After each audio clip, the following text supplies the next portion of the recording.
The Holy Gospel according to St. John, chapter 13, beginning at the first verse. Jesus washes his disciples' feet. It was just before the Passover festival. Jesus knew that the hour had come for him to leave this world and to go to the Father. Having loved his own who were in the world, he loved them to the end. The evening meal was in progress, and the devil had already prompted Judas, the son of Simon Iscariot, to betray Jesus.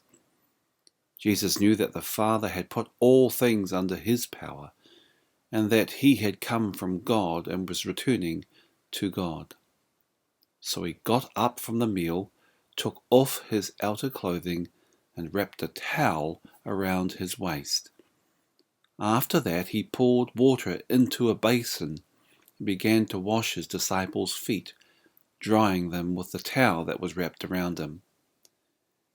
He came to Simon Peter, who said to him, "Lord, are you going to wash my feet?" Jesus replied, "You do not realize now what I am doing, but later you will understand."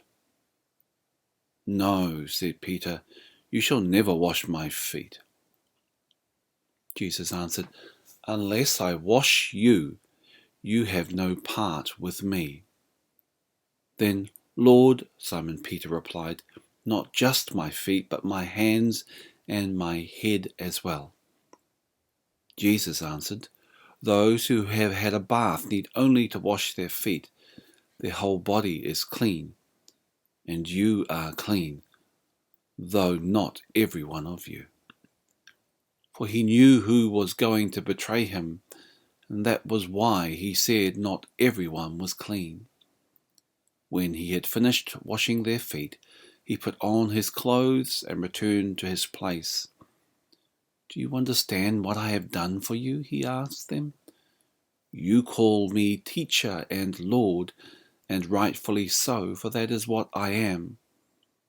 Now that I, your Lord and teacher, have washed your feet, you also should wash one another's feet. I have set you an example, that you should do as I have done for you. Very truly, I tell you, no servant is greater than his master, nor is a messenger greater than the one who sent him.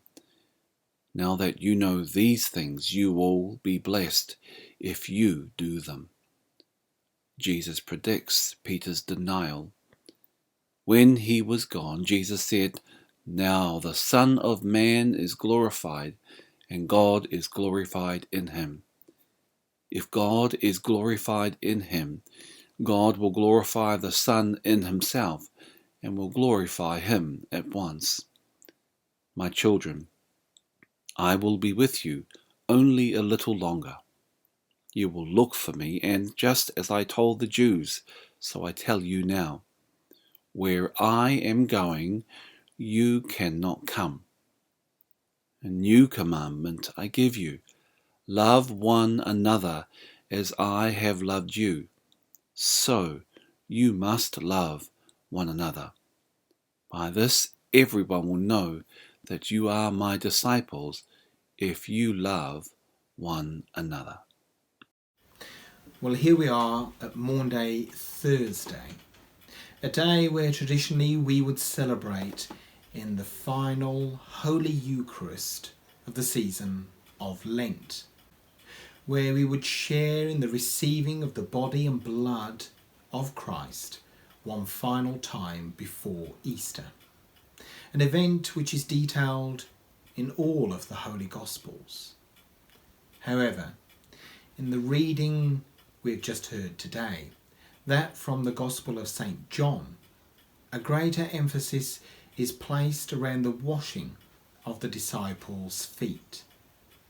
For as Jesus takes a ewer, pours water into a bowl, and removes the towel from his waist, he fulfilled his role as the Son of God and the one who serves, and by doing so shared himself. Now, at this present time in our lives, we find ourselves in a strange and foreboding era, a time where we are unsure of what is to come and are uncertain of what is taking place, a time of unsettlement and disengagement. Yet we must continue to have faith. For those of us whose spiritual life is deepened through the sacraments and liturgy of the Church, we can find ourselves slightly at a loss. And for those of us whose spirituality is reawakened through communal praise and song, we can find our lives slightly offbeat. Yet even without these worship practices, it is our deep-rooted faith and belief in our Lord which unites us. It unites us across land and sea, from street to street, home to home, church to church, city to city, and country to country.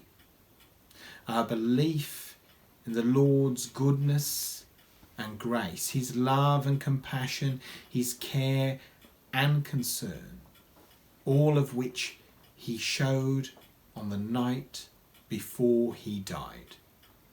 For Jesus is the Lord who did not disappear at times of disaster, but continued to fulfill his calling and to be present in the lives of others.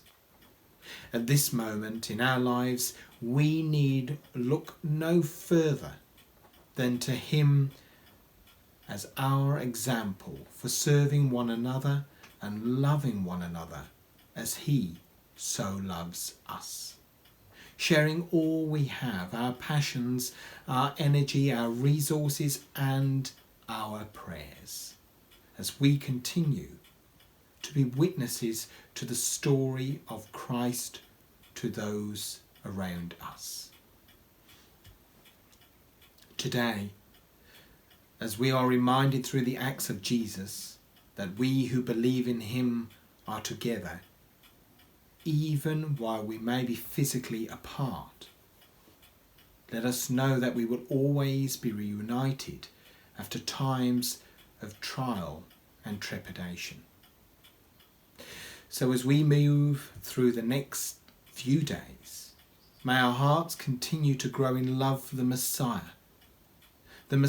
who, even when suffering himself, gave more. The Messiah who knew his enemies, yet offered the hand of forgiveness. The Messiah who one day was worshipped and the next day condemned. The Messiah who unites us through a redeeming and resurrecting love to be one people together. May God bless you all through this day and the days ahead. Amen.